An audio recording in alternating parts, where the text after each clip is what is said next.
Hi, friends. Welcome to another episode of Area 312 Rock and Metal Podcast. I'm one of your hosts, Kent, along with my co host. Rex. Friends, today we're welcoming back a very special guest. He's the drummer, been the drummer for Paragon, Bloodgood, One Bad Pig. He's gotten the Dove Award nomination for being with Grammatrain, and he performs with Trytan Live. He was the drum tech for Terry Bozzio with Frank Zappa and Missing Persons. He's also a multi-instrumentalist and vocalist, now releasing his fifth full-length album, and that could only be one person. We welcome back Paul PJ Bostic Roraback. Welcome, Paul. It's good to have you. Yeah, it's good to be here. Thanks for having me again. Yes, sir. Yes, sir. And just want to thank you for blessing us. And I'm super stoked because I am a fan of these two albums of yours that I was able to get my mitts on.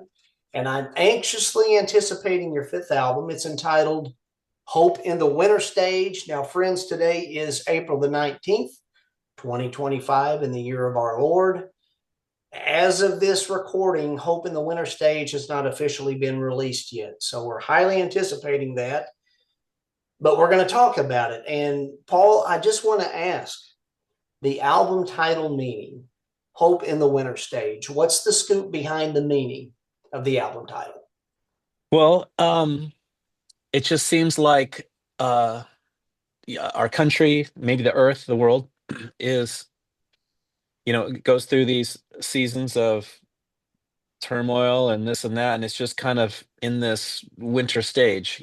Things are getting cold and things seem hopeless. People are getting really crazy, a lot of crazy stuff happening. And there's the bottom line is there's still hope if you have Jesus. And I have to remind myself that because, I stay up on politics. I pay a lot of attention to what's going on. And I don't just listen to one side. I listen to both sides. And I just can't believe some of the stuff that I'm seeing.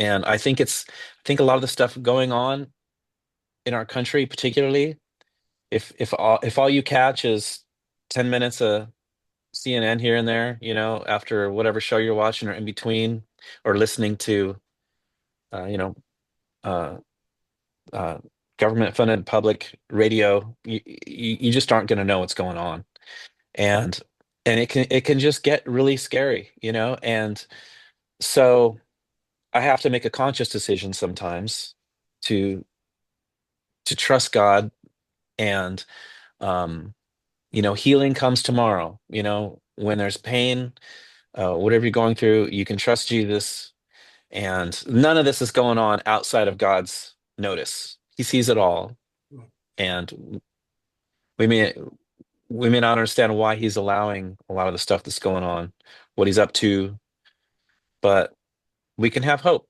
even in the winter stage.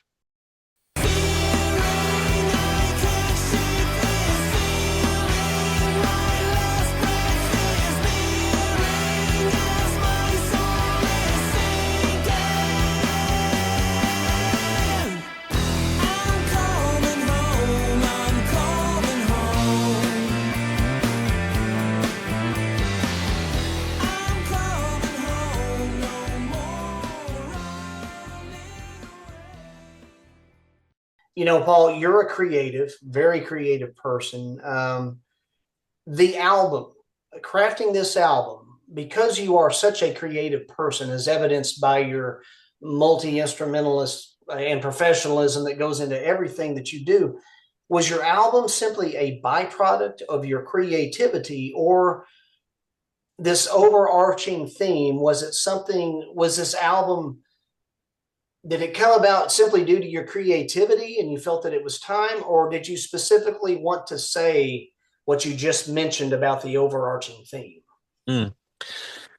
That's a really good question.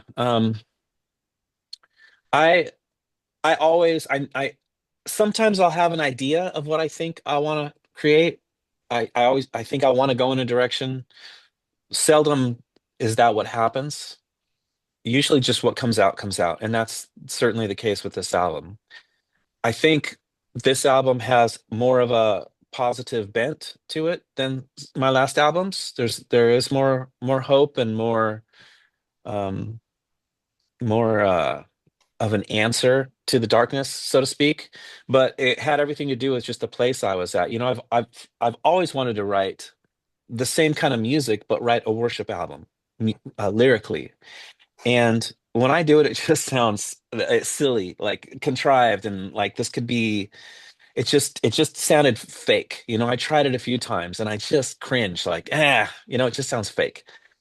And um, I'm just not a worship artist, but I still wanted to write music that was more positive, something that there could be a chorus, someone singing while they're driving down the road that would lift them up. I wanted to write stuff that would lift them up. And I know that I've done some of that, but my desire is to write more of that kind of stuff. It seems like in the past, I would pick up my pen when I was upset or depressed about something. That's when I would be motivated and I would just start jotting. Mhm. And so I would kind of take that negativity and try to turn it into something good, because they're like just like hope in the winter stage. There is an answer to all that darkness, to depression, to financial turmoil, to painful relationships.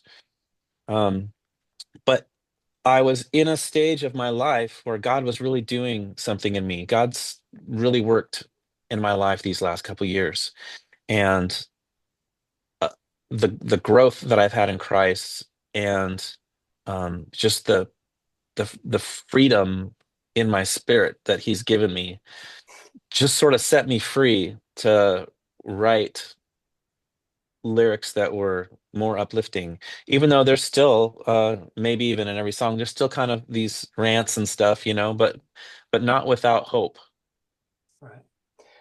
And I appreciate that. And what I also appreciate about your songcraft is you are, if I may say so, you are thinking man's rock. And not only brain wise, but also heart wise. And I appreciate that about you. I feel like you're kind of in a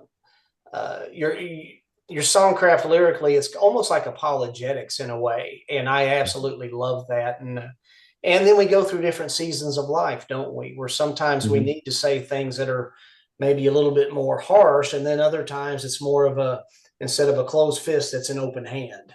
Yeah.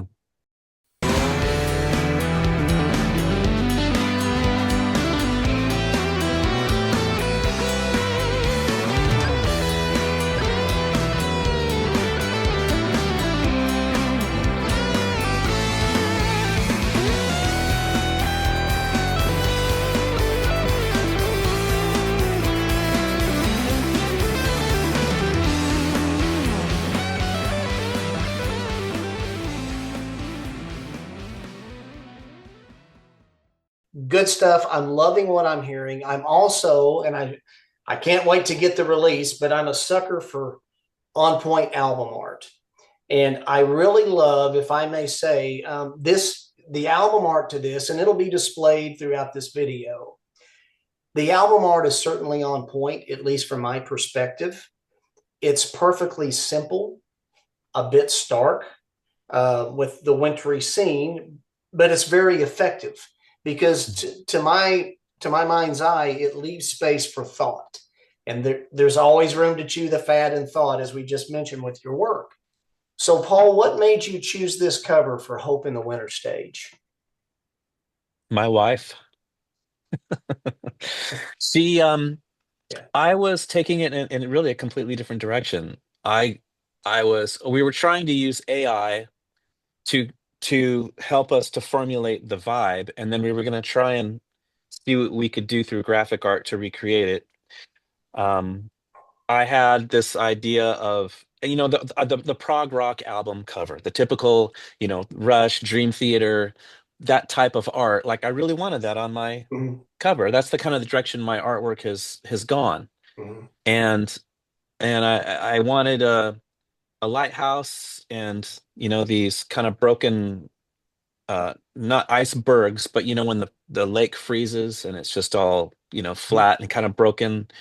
And I wanted this lighthouse, and maybe someone on the ice, and just kind of like the lighthouse being the hope. And we put together this beautiful cover, and I was about 80% there with it, and then Dana just randomly had found this and did up an album cover, and she said, "What do you think about this?" And I was like, I was I had what I call demoitis Mm. is, when you're writing a song, let's just say you're a songwriter and you use your drum machine to program a drum beat.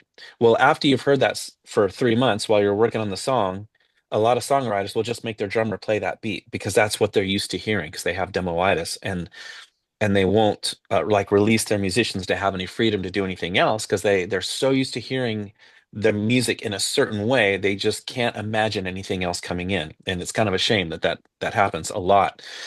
So I kind of had, I guess I would say, album coveritis. I was so used to my vision and what I was seeing, I didn't get it at first, and I asked everybody. I even brought it to a worship rehearsal one day, and I had the two covers. They were printed out, album size. I didn't say which one I liked, and I asked everyone, which one do you like? And everyone kept picking Dana's cover. So I'm like, okay, there's something to this. I didn't dislike it, but I was pretty married to my vision, so I had to live with it for a while. I wanted to see it, so we left it out on the table, left it on the counter. So I was continually looking back and forth and back and forth, and then I just finally I got it. Like I just had to get away from the other cover. And I really fell in love with it. I liked that I got away from the artwork that everybody else is doing. And I was really glad that I was aware of the demoitis factor and what it takes to get away from that. And that's how you grow in every area of your life. You just have to get rid of yourself and let something in to see if it's legit or not. Mm.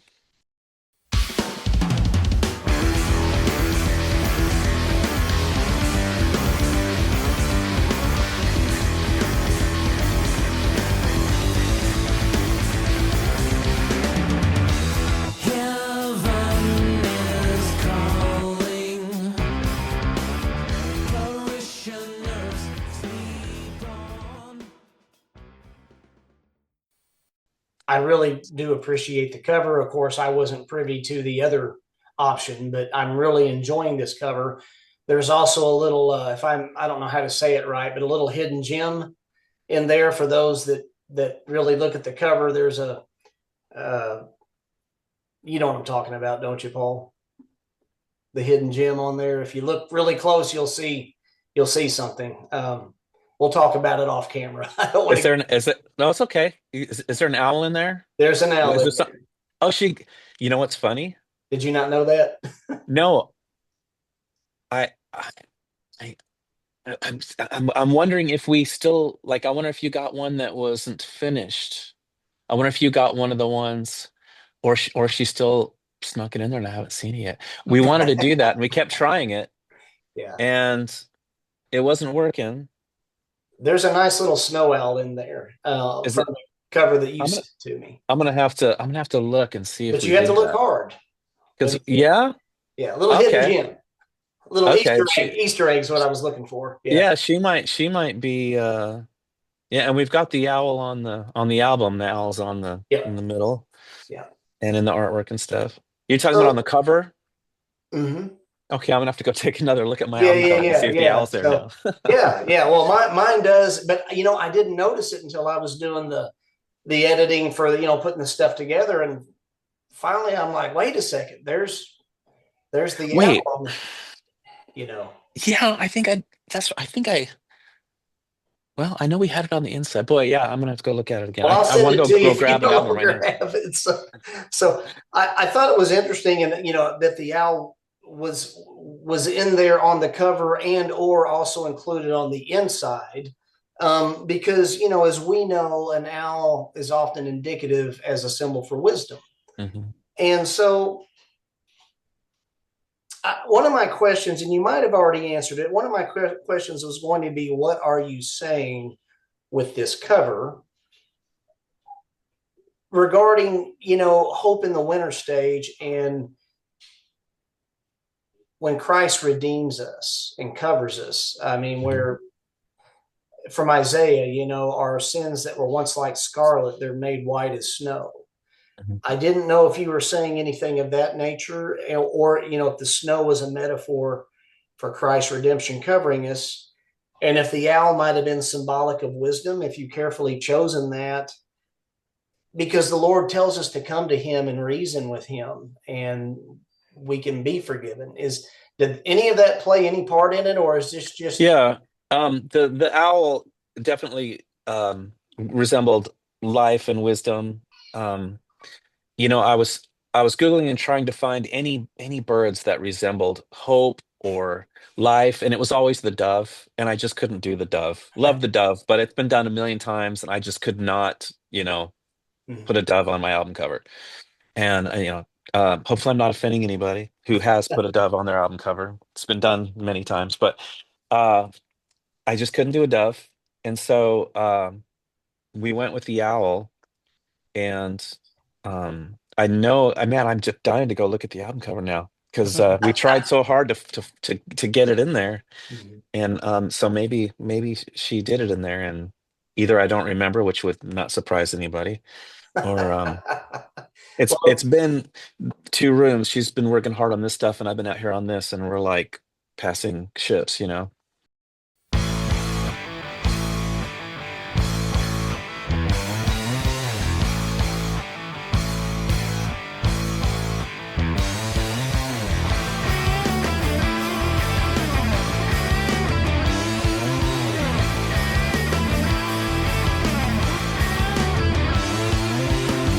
I'm not pounding to another drummer's beat.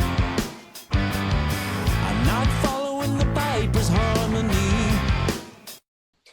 well, So kudos to your wife, because I had to look kind of hard. It's not like an easy C, but I was pleasantly surprised when I did discover the owl. So kudos to your wife. Now, let me ask you this, Paul: is being dead to sin in this world the winter stage before springing to life in the Father's kingdom? um no, the winter stage to me is really just more of what you're going through, and it's just the tough times in our lives, you know. I mean, the big picture is what I was talking about earlier, nationally or globally. But it can be, someone's going through a death in the family, divorce, you know, um, all kinds of stuff that could just be the winter, the hopeless stage where everything just looks dead, like the album cover is just there's just no life. Mhm. Just um and that's where we want to, like, the the bird was supposed to resemble some hope, or we talked about having one of the trees with a green leaf on it, like it's all black and white, and then there's one green leaf somewhere or something like that. We're just trying to find. I was trying so hard in so many different ways to force, like, I really wanted to have the hope on the cover in this, like, dead place. And one of the things, more than one person said to me is, well, the hope is inside, on the music, so it's not like it's absent, you know um so we still wanted to try and put on the cover, but I did like that. That did comfort me a little bit if I wasn't gonna have my way, and really find a way to make my vision happen without, like, I had one idea of like a, snow covered area with a, like, in a war zone where there's a church that's blown up, and only there's like 2 walls, and one of the walls has a part of a stained glass window on the side, and there's a soldier leaning against the wall, going like this with his head down and his gun next to him, and you can't see the sun, but it's shining through this stained glass, and on the soldier or near him or something, just like total destruction, and then just this little ray of light. Just, we went round and around with a lot of different ideas, looking for a way to show hope in this dead area. I like what you're saying, though, because, yeah, that is like, when we're not alive in Christ, um that is our hope, and that's just that deadness of the walking dead and in our sin, and you know Well, that's the beauty of, like I said, before we could have, and this is part of why we have these in-depth conversations with the artists, and I'm grateful we could do this again with you. But that's part of the beauty though of art. It inspires thought. And so before we could have this conversation, these were thoughts mulling around in my head. What is Paul trying to say here? And so, and I know that you are a person who puts a lot of thought and heart into everything that you do. So thank you for that. And I won't sing along to any other song, but just those melodies that move my heart along. And I won't fear anyone or any entity that tries to take away what God has given me. So the battle is on, the lines drawn. Paul, how long to craft this collective of songs? How long did it take to get this collective together? The entire process from beginning to end took 2.5 to 3 years. Every time I think, okay, I'm going to do this in a year. Why not? Why can't I do this in a year? It always takes me way longer because I'm doing the job of 15 people, you know? Well, you are fluent. You don't just play, but you're fluent in a host of instruments. How do you go about bringing a song to fruition, then building it in the studio? What's your process? Well, usually there will be just something in my head, and I'll grab my phone or my little mini recorder and I'll sing it in there. If it's a riff, I'll go whatever, doot doot doot doot doot doot doot. If it's a vocal line or something, I'll put it in there. And then when I feel like it's time to sit down and start writing, or sometimes I'll be messing around on my acoustic or something, and I'll get out the recorder and record a little bit. But then when it's time to work on a record, I'll get those out, and there'll be about 200 ideas in there, and 90% of them are garbage. I mean, I'm going through these going, what was I thinking? Like maybe in my mind, I'm hearing everything. I'm hearing da da da, and everything, and then I'm listening, and I'm just hearing do do do do do ba da da do do, but so much of it is garbage, but I'll usually find 10 or 20 little gems in there that'll spurn something else, and I'll take those. Sometimes I can put them together, and once in a while I'll have a drum beat. I think "Light Me On," the intro for "Light Me On" came from just a drum beat that I had. "Shadow" came from a drum beat. The shadow, I was on my way home from a soccer game, and I just had this little beat, and I think I had the chord progression in my head for the verses, and I was so anxious to run in the studio and try and lay it down somehow before I forgot it. And so that one ended up being "Shadow." Um, so yeah, a little bit of everything. So then I take that idea, I'll get my computer, I'll usually get a click, record the guitar, not for keeps, and then I'll record some drums, nothing for keeps yet, and I'll mess around and edit it in my computer, come up with some vocal melodies and some ideas, and go through all my journals, and um, pick a little bit from that. A lot of the lyrics will come as I'm working on the melodies, and once I get my melodies, usually I'll go to my journals and try and find some things that fit and that work with the song. And then once I got the song done, like this is everything I want, this is 90% of what I want recorded, then I do everything all over again from scratch for real. Then I just use all my good preamps and my good amplifiers here and record the drums for real, get them mic'd up properly, new heads. And like some of my friends are like, why are you doing this? Like, you're crazy. This sounds fine. Like, just release this. But I know that it's not what I'm hearing. And I know it'll sound better if I just redo the whole mess. So Sometimes I find myself down and I just can't hide the sorrow. I'll survive my desperate hour 'cause the healing comes tomorrow. Sometimes I find myself down and I just can't hide the sorrow. I'll survive my desperate hour 'cause the healing comes tomorrow. Paul, have you ever been in a situation? I know you've been a musician for the majority of your life. Have you ever been in a situation prior to modern day technology, if you will, been without a recording device and developed something in your head, like while traveling or something, and you have to keep singing it over and over and until you find something that you can record it in? Has that ever happened? Yeah, I usually don't and lose those. And sometimes I'm just lazy. I'm just well, I wouldn't say lazy. I'm in bed maybe, and it's early in the morning. It's like it's 4 o'clock. I already have sleep apnea. I mean, it's insomnia. I have some sleep apnea too, but I have a hard time sleeping at night. And I'm going, man, if I get up and record this, I know I'm not going to be able to get to sleep. I'm like, maybe I'll remember it. Like, oh, where's my phone? No, I'm just going to go to sleep. And so it's gone. And occasionally I'll get up and record something if I wake up with it in the middle of the night. Um, Man, one time I remember waking up and I was hearing this massive, beautiful orchestra, full orchestra of this amazing, beautiful music in my head. And I didn't want to wake up from it because the music was just so soothing and it was so great. And I woke up and I was just like, no, no. And I mean, I could never recreate anything like that, but I was like, wow, like that existed in my brain, even though like I'm not capable of reproducing it by far, but it kind of encouraged me and made me wonder what more I'm capable of than what I'm doing now.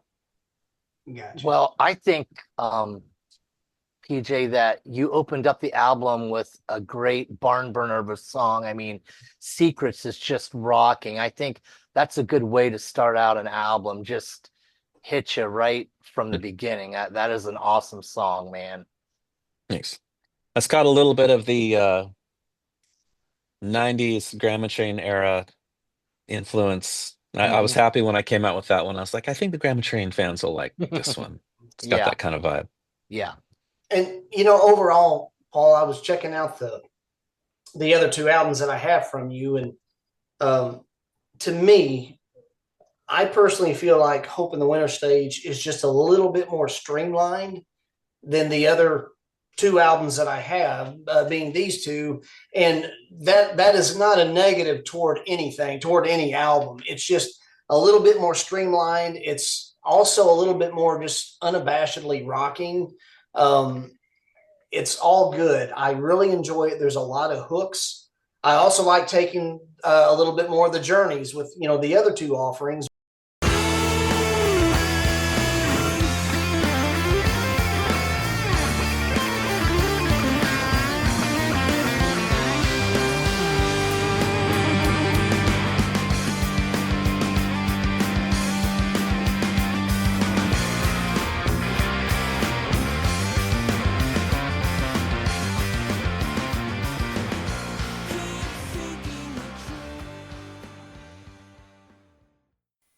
Paul, whenever Phil Keaggy guested on "I'm Coming Home," that's a treat for Rex and myself.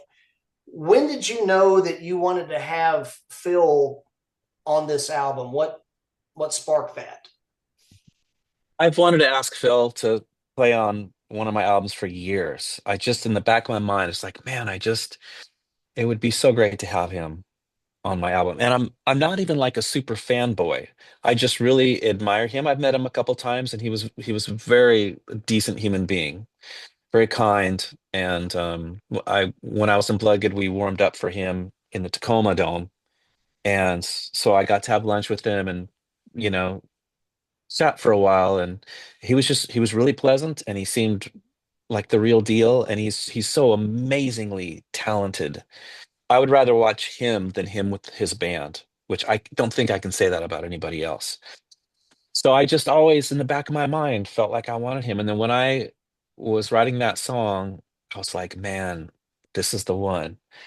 And I don't want to get weird and say that it was prophetic or anything, but I just felt good about it. I felt like it was gonna happen. I felt like it just seemed so right. Like so I just reached out to see who might know Phil, and um, somebody got me in touch with him, and he did it, and he went above and beyond, and that song just wouldn't be the same without that solo on it. He's so melodic, and the stuff he did at the end, as it's going out, and he kept playing in between the vocal lines and stuff. Just Steph's kiss. That was a really amazing solo. Did Still did pinching he? myself. I'm really curious about all this, Paul.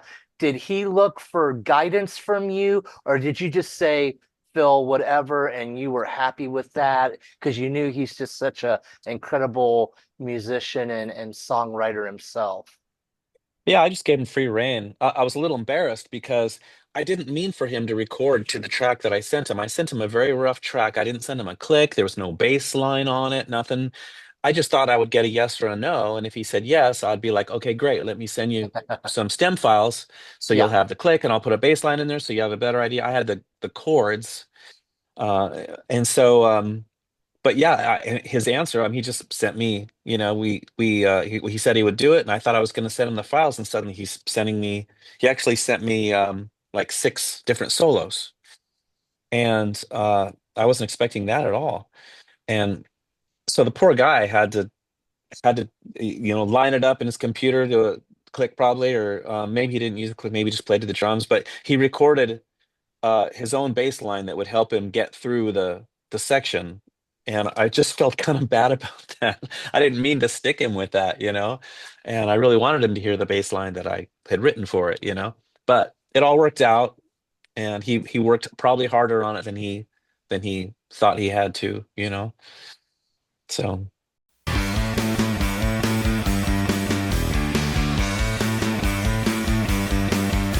My eyes wide open, and I'm focused onward, and I won't look back lest I fall into another trap. Close your eyes, healing is at my feet.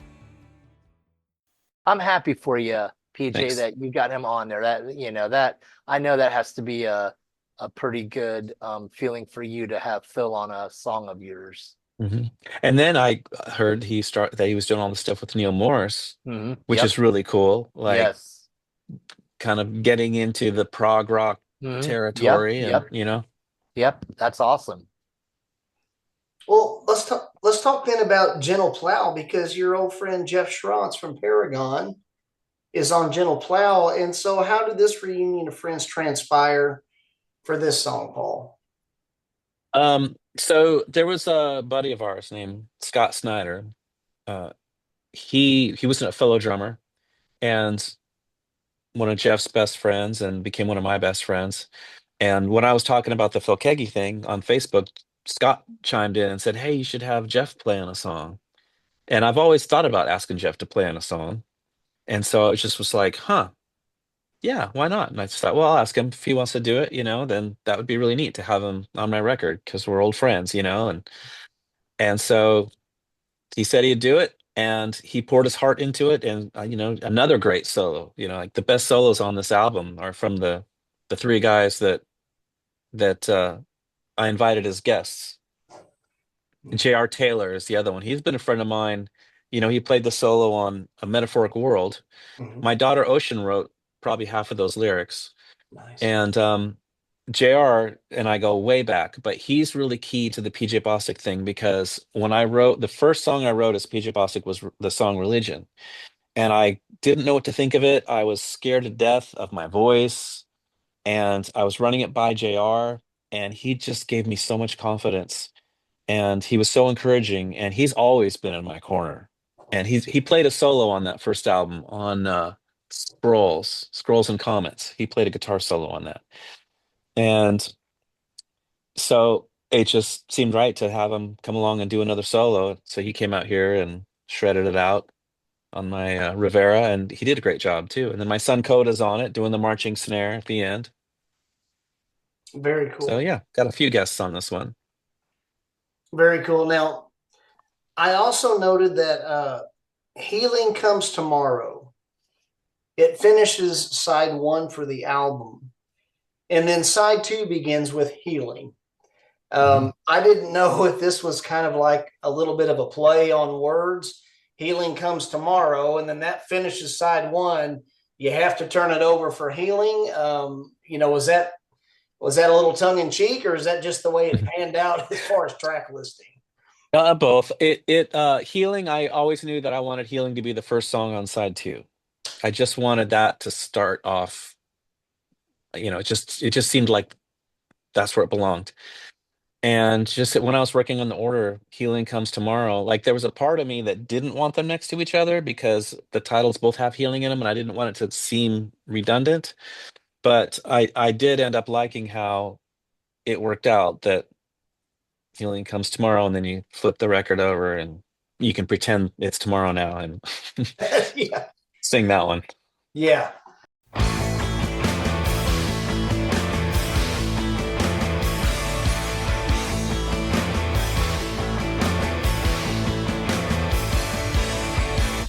In war there's suffering, many sacrifices made. But don't give in to the fear, fight the battle of the age. Hold the line,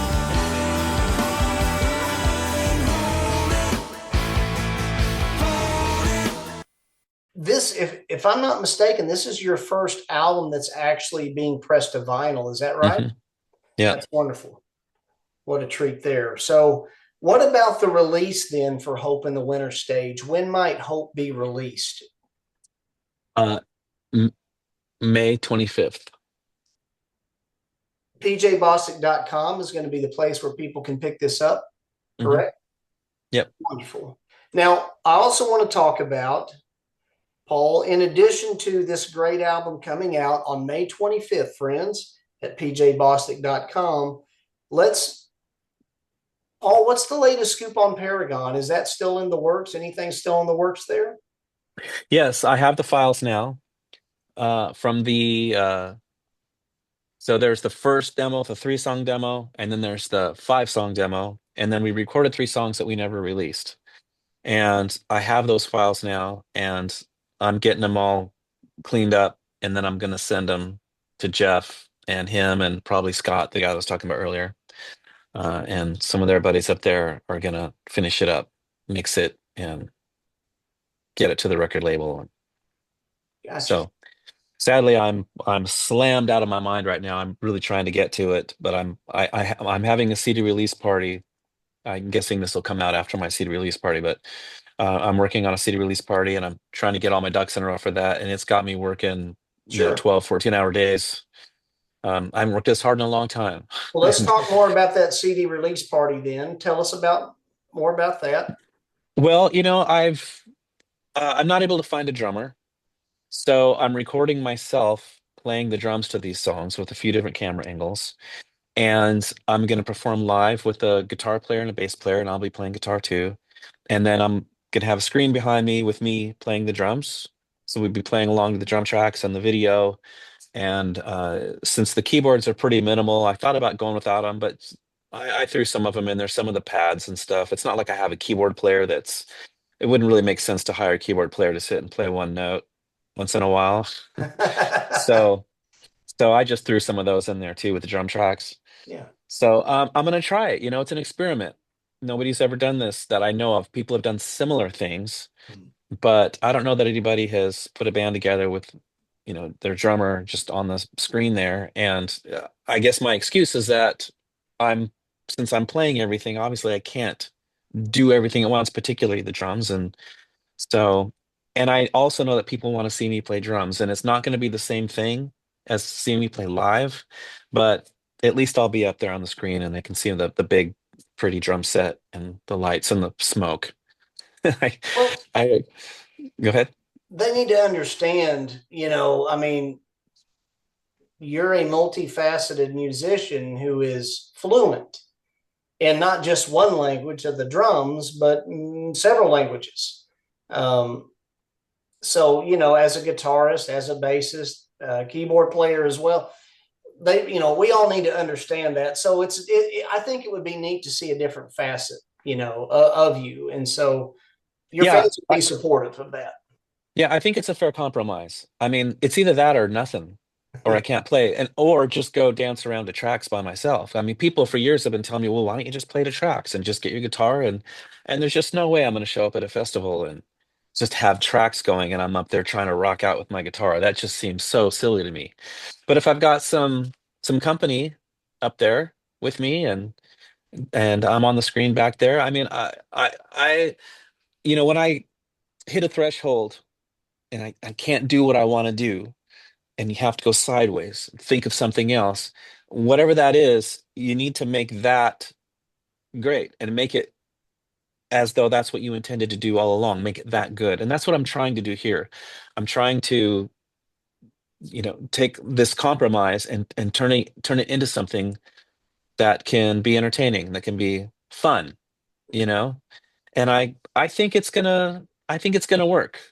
And uh, pretty much everybody I've ran it by seems to, even some of the promoters and stuff in the Christian industry seem to think that it will be cool. So I'll find out in a couple of weeks. It's Very it's cool. it's going to be May, or what are we in April or May? We're in April. April 25th is when my album comes out. May 6th is my CD release party. Hold the line, hold it,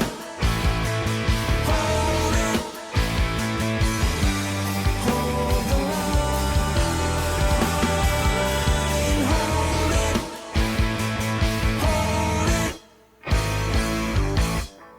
it. Can you tell us, PJ, this CD release party, where it's going to be or not? Or do you want to kind of keep that hush hush? No, it's at Lakeway Church, Hope Rock Hope Rock in Lakeway. Hope Rock Church in Lakeway. Now I Okay. said it right. There is a Lakeway Church, but yeah, it's not that one. Yeah, Well- I've been involved in Hope Rock for a couple of years now. Okay. You What coming? Say what, buddy? Said you coming Ah, to Texas? no, I cannot. I would not be able to do that, my friend. If it was a little bit closer, possibly, but yeah, I can't make Yeah, it I'm to just kidding. I know you're not I going to come all know, the way here but to see little yeah. old me. He Oh, will see you no. though at Immortal Fest. Well, tell those guys that you want them to book me. Okay. Go find them and say, get PJ Bostic in here. Dang it, Well, get him in here. I still want to talk about also though. You're playing with Trytan again live. Is that correct, Paul? Yep. From my understanding, you were. Yep, that's the plan. God Good. willing. Yeah. Good. Three great musicians together. You, Larry Dean, Jim Laverde. Have y'all laid anything to tape together by chance? Have we what? Laid anything to tape together by chance? Oh, have we record? No, there's just the live stuff, Yeah. and I don't know where that's going to go. If Larry does another record and wants me to be a part of it, assuming it's not anytime too soon, I'd be happy to do it. I'm just slammed right now, but Sure. he has people he's working with. If he works with them, that's fine. I'll be here for whatever he needs me for. So, but yeah, I miss those guys. It's going to be a neat reunion, and well, not just for Jim and Larry, but just all the other people that I've gotten to know from playing there last year. It really is an incredible event. It's like being around family. Mhm. It's really cool. In all the years I've spent in Christian music, I had never experienced anything quite like that. It's definitely, I would say, as far as the camaraderie and the vibe, I even thought it was better than Cornerstone. Cornerstone, of course, was a bigger festival, different experience. You're camping and you got all that kind of stuff going on. But I think a lot of it has to do with just that a lot of these artists are, and the fans, we're older now, and I feel like a lot of the people that were, how do I put this? Um, it's kind of weeded out a lot of the people that really weren't that serious about God or about ministry. Um, and it's just kind of like us old guys. Now we can just get together and talk about theology and family and health and politics and really kind of boring by most people's standards, but it just makes for better company, and people are just serious about this, serious getting out there and playing and telling people about Jesus and It's yeah, as you said, Paul, it's definitely more about ministry now and not who can play the fastest lick and all of that sort of thing. It's definitely more, I think, on the about relationships and Mhm. all of that and whatnot more than hey, how many records did we sell? When's your new record coming out? It's more definitely about relationships and that sort of thing. And Yeah. it's noticeable. You can really notice that, like you said there. Yeah, in the past, all the touring we did, like in Grammatrain and even Bloodgood, I was always afraid to reach out too much to the other bands. And part of it was because there was so much attitude from bands, even people that really love the Lord, just kind of show up with their ego. That's their thing that they're working on. But it just made me just not really want to bother. And that was bad on me. I still, if I had given everybody the benefit of the doubt, I would have made some friends and just weeded out the people with the attitudes and stuff. But I just kind of had this sort of almost jaded, like, gosh, do I want to go in their dressing room and say hello, or am I going to be greeted with just the attitude thing again, from this new band that we're touring with? And so I kind of kept to myself, and I wished I wouldn't have. I really regret that I didn't get to know a lot of the bands that we toured with a lot better. Usually the guys that I ended up being friends with are the guys that reached out to us. John Schlitt was always cool. He always, would come and see how we're doing. And gosh, forgive me, I'm forgetting the singer's name for Whiteheart. He would always come hang out with us in our Rick dressing room. Florian. Yes, Florian? yeah. Yeah, he always came out. He would come visit us and hang out with us and stuff. And everybody was cool, most everybody, but there was just a few that reached out to us, and those are the guys I remember the most.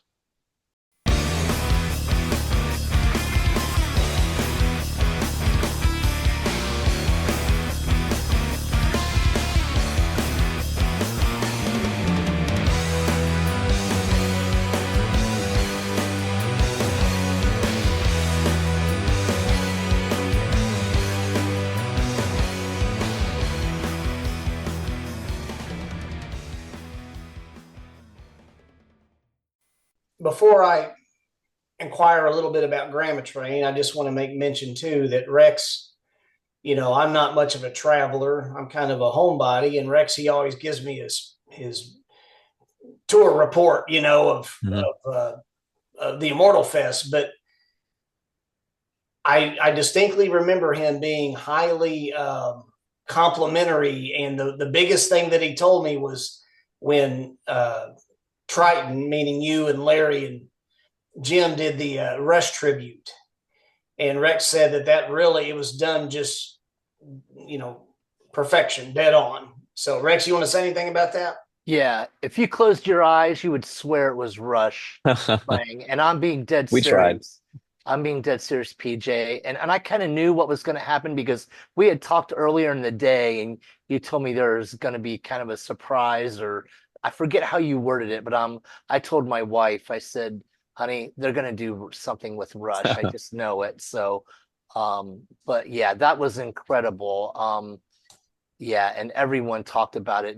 You guys were musical excellence. Thank That you. was spot on. I'm telling you, that was incredible. Well, that was neat to do and pull off, and I'm glad that Larry wanted to do that. It started Mhm. with me just suggesting I just wanted to do a Rush cover. Like, what do you think about doing a Yeah. cover? And I think he may have already been thinking about doing a medley, Okay. which is fun. I'm still more of a fan of just doing a whole cover personally. Sure. I'd like just to pick a song and just do Mhm. it and do it well. But the cover really did. I mean, the medley, it really was fun. Like I get it. I get the medley thing. And it was enjoyable. It was, I think, around 8 minutes or so. But I filmed almost the whole thing. Mm. I just was blown away. I was like, I cannot believe what I'm hearing and seeing. This is incredible. I mean, everyone was blown away. You guys did like an A++ job. Thanks. Yeah, yeah. Well, we just might do it again. I was gonna ask about that. I was gonna Wink, ask wink, if wink, there's gonna wink. be maybe another surprise of We're something. gonna do a Bon Jovi Oh, medley.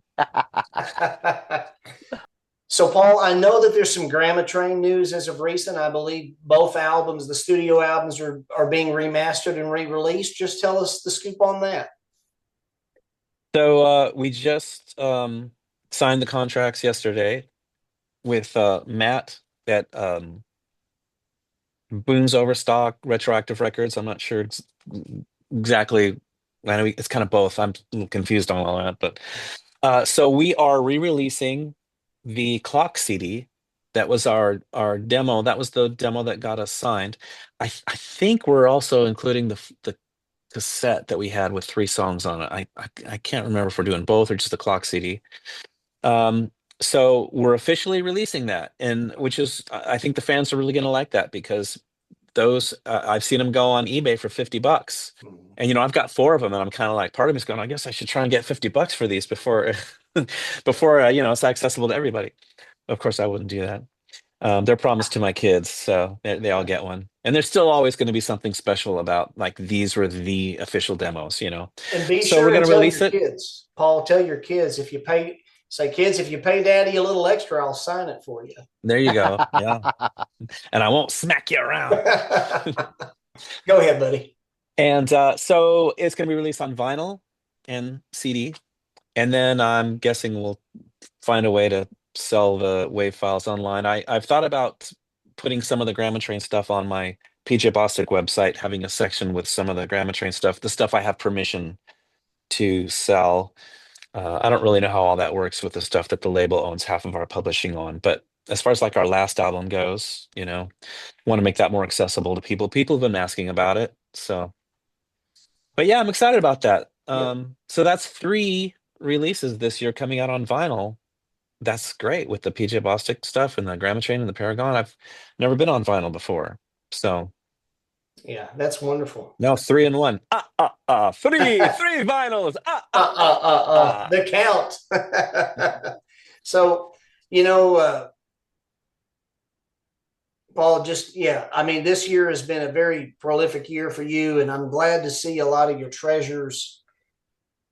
Oh boy, people like me, like with the Paragon stuff, I kind of, aside from loving you guys on the underground metal album, I never had the EPs that you guys released, the demos, and I'm glad to be able to, to have an opportunity to.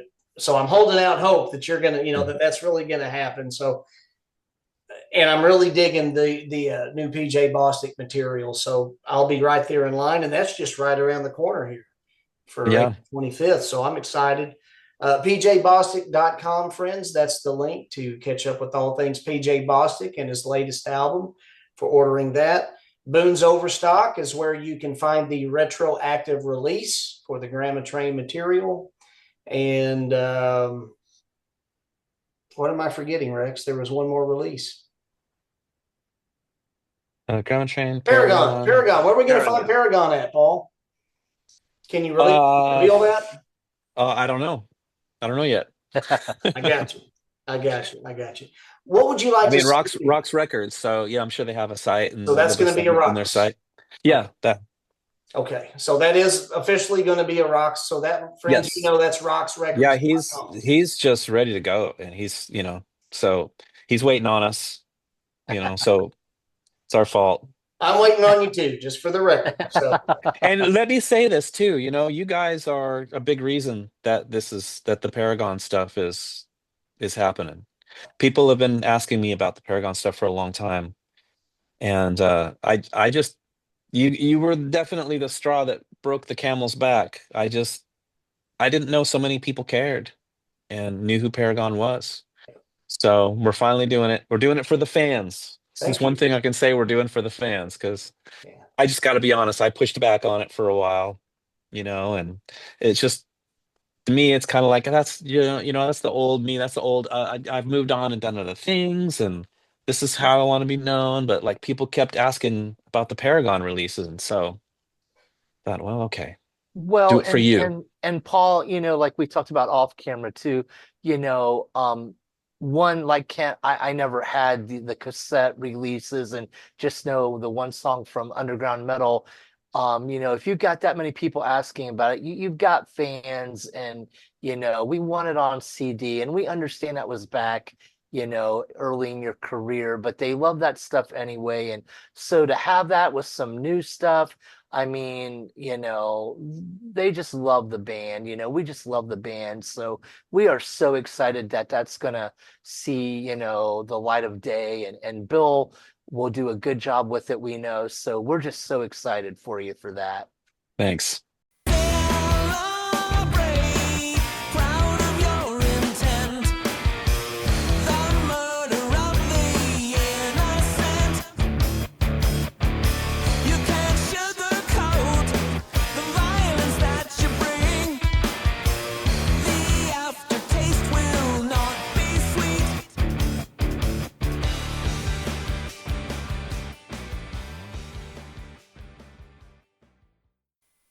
Well, and I want to tell you guys too, man, I'm really glad you guys are doing what you're doing. You are both just, I get a little fluffy here, but you are both such sweet gentlemen. You have these tremendous hearts for the Lord, and you're so humble, and you can tell that your heart is really in this. And I love that you guys are doing this, and that goes for a lot of the podcasts that are out there. I'm really glad that there's people out there doing this. But you guys are just both very, very nice people, and I really like you guys a lot. I love talking to you guys. Thank you so Thank much, you. Paul. My check is in the mail to you, good sir. That's right. You better get on that because I got another podcast coming up, and I'm going to say something really bad if I don't get that check. No, thank you so much. It's been our privilege. It's been our privilege to speak with all you guys. And Paul, I also want to say that we're really blessed, Rex and I, with the community of podcasters that we have been blessed to know, to meet. It's been a wonderful community of genuine people, and we're very grateful and thankful for that. So, Paul, if you'd like to say for all of your friends for Paragon, because you guys, good sir, brought the music with that band. Not that you haven't with everything else you've been involved with, but I'm a fan of Paragon, as is Geoff McCormick and Kevin Carruthers, Darth Creek, guys who were really doing it, the Christian journalism before Rex and I, the Lord brought us here, but they were always in the corner of Paragon because they saw the musical excellence that you guys were bringing even back then. But for all of your Paragon fans, Grammatrain fans, PJ Bostic fans, what would you wish to say to your fans and your friends, Paul? Oh gosh, just thank you. Thank you.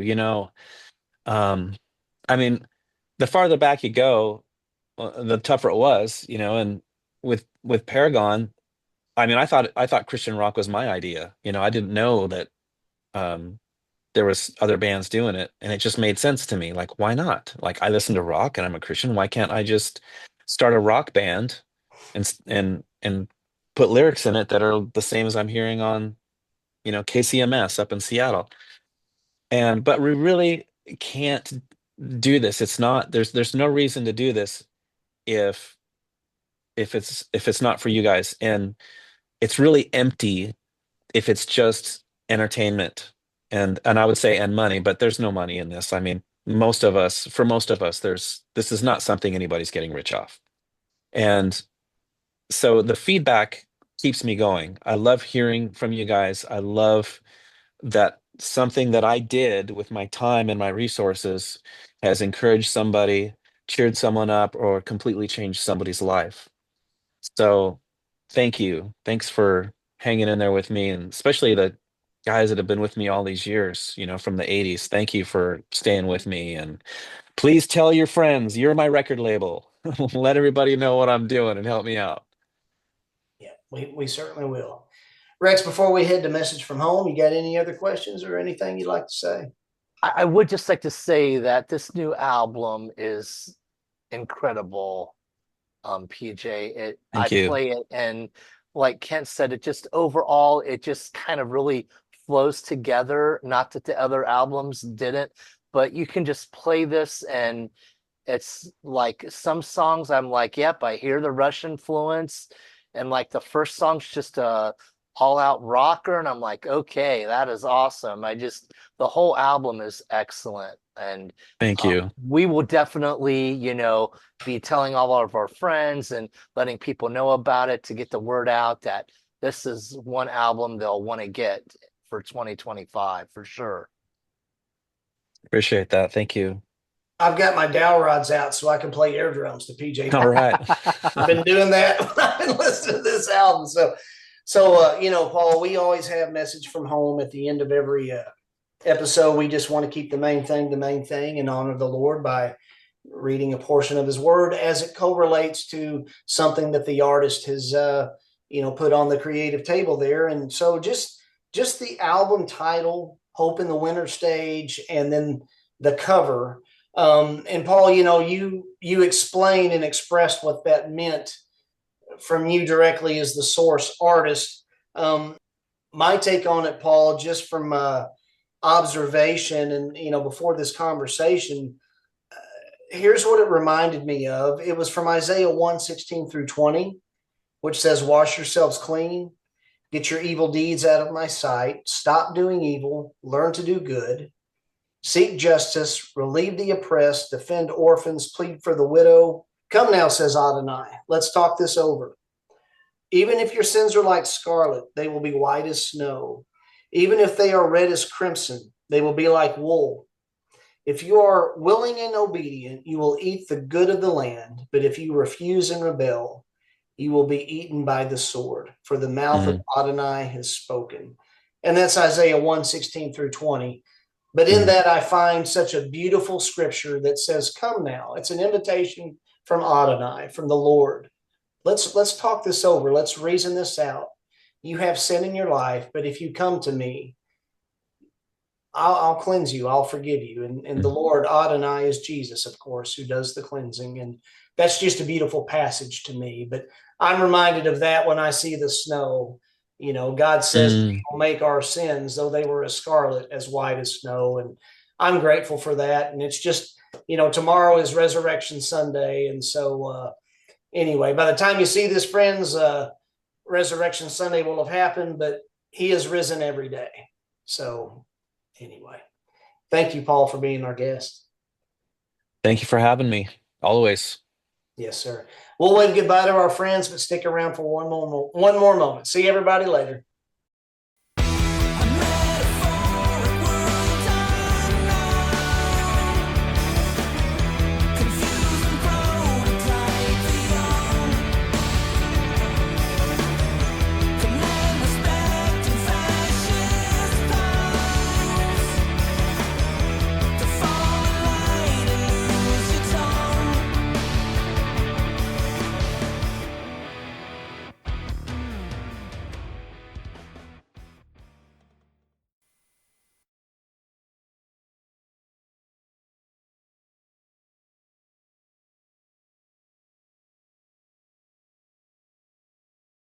Just tell the viewers, man. Say what, brother? That's okay, but I can edit this out. What'd you say, Paul? Oh, nothing. I'm just being silly. Okay. It's recording now, so. Yeah, I got you. All right, here we go. Oh, I guess this is coming out after the 25th, right? Yeah. Okay, never mind that.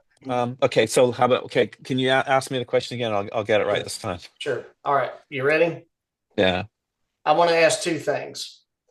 The first one, don't answer. But while we're at this juncture and I'll be doing some editing, I'm going to ask a question. Don't answer it. Just leave some space. Okay. Let me find my question here. And cut. Take. So, Paul, what made you choose the cover then for Hope in the Winter Stage? How was my act? Did I bring about? You don't have to answer that one. I just had to ask that because both times that I asked that question, the screen blacked out. Okay. I just had to get that question in there so I could. Okay, here we go with it's funny because you said don't answer, but I was so surprised at the question because I thought we were talking about Grammatrain. It threw me, and I started answering it. I was trying to make the acting believable, and you bought in, so that's good. You did, yeah, that was good. All right, now I got to find my other question. I know it was about Grammatrain. Yeah, it was actually kind of. Here we go.